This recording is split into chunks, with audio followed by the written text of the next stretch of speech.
Nous allons, Bezrat Hashem, cette semaine ouvrir un nouveau livre, le Sefer Vaikra, qui est aussi appelé Torah de Kohanim. En effet, il va parler essentiellement des lois des Korbanot.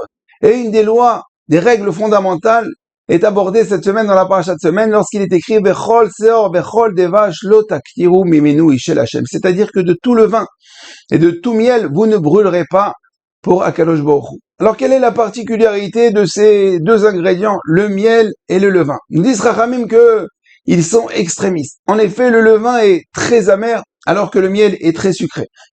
Et nous avons appris dans le Rambam, Ilchot Deot, que pour servir à Akadosh Baruch Hu, pour être un bon juif, il faut tout le temps choisir la voie médiane. C'est-à-dire ne pas être extrémiste. Il y a la crainte et le courage, l'avarice et la générosité. Comment servir Hachem? La voie médiane. Ne jamais prendre les extrêmes. On n'aime pas les extrémistes. Et puisque le levain et le miel sont extrémistes, on ne veut pas qu'ils montent, on ne veut pas qu'ils accompagnent les corbanotes, on ne veut pas qu'ils soient sur le misbéar puisqu'ils ne sont pas représentatifs de la Avodat Hachem. Deuxième raison, c'est que le miel et le levain avec la chaleur ont la capacité de gonfler. Ils vont gonfler. Et gonfler nous rappelle cette mauvaise mida, ce mauvais trait de caractère de l'orgueil, de la gava. Nous dit Shlomo Ameler, dans Mishlei, qu'Akadosh Baruch Hu déteste et les orgueilleux. Il ne veut pas les voir, il ne peut même pas les sentir. Puisqu'en fin de compte, l'orgueilleux, c'est quoi? Il ne voit que lui. Moi et moi. Son moi étant moi, il n'y a plus de place. Il n'y a de place pour personne. Ni pour ses proches et ni pour Akadosh Baruch Hu, chas v'shalom. Et donc, il n'y a pas de place, on veut pas de toi. Même si tu as des capacités, tu as un potentiel, on veut pas de toi. Comme on voit dans la Kétoret, que Tané Bar Kappa, on dit que on aurait pu mettre une petite goutte de miel, une pointe de miel dans ce mélange de la Kétoret, et ça aurait donné une bonne odeur, une très forte odeur. Ça aurait amélioré la Kétoret. Il dit non, on n'en veut pas. On n'en veut pas tout la simple bonne raison que si on mêle un petit peu de gava, ça pourrait au contraire tout gâcher. Donc on préférera peut-être prendre du vin ou une autre propriété, une autre variété qui sera peut-être, qui apportera moins de choses, mais au moins laissera de la place aux autres.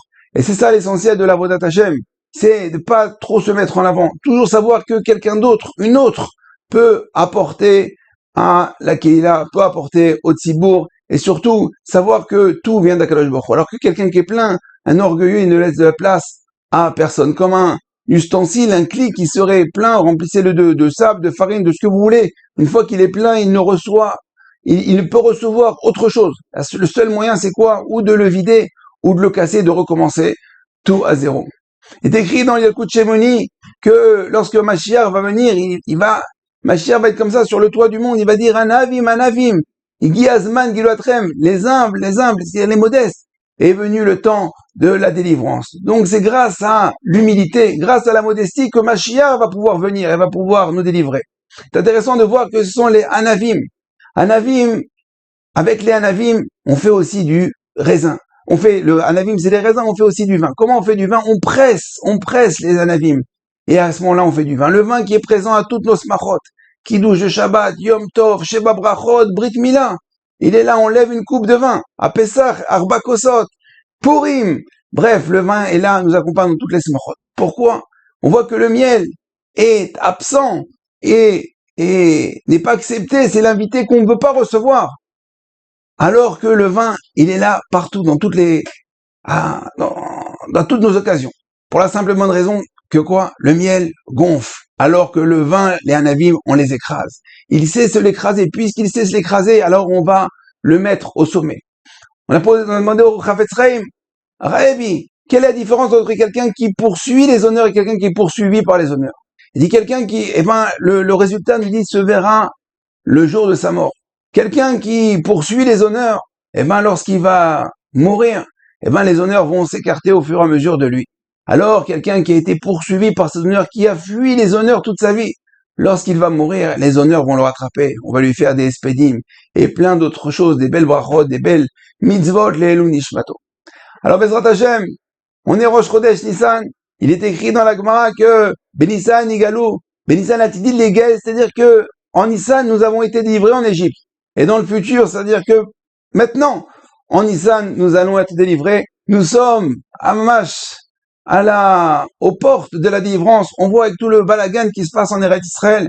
On voit que le Erev Rav se réveille, veut montrer justement toute leur gava, veut montrer que ils existent. Mais, en fin de compte, leur existence est nulle. Pourquoi? Parce que c'est plein d'orgueil. Akadosh Baruch Hu va nous délivrer. Pour l'instant, on se l'écrase, on fait comme les Anavim. Mais Akadosh Baruch Hu va très bientôt, on va entendre la voix du Mashiach. Dire Anavim, Anavim. Et Guy Azman Gotren, les humbles. C'est bon, vous avez assez pris. On va venir vous délivrer pour la grande délivrance et recevoir Bezrat Hashem, le troisième Beit Hamikdash Bimera B'Yameinu. Et cette année, Bezrat Hashem, nous pourrons apporter le Korban Pessah, qui est le Chata B'Yerushalayim. Je vous dis à très bientôt, Kol Tov et Shabbat Shalom.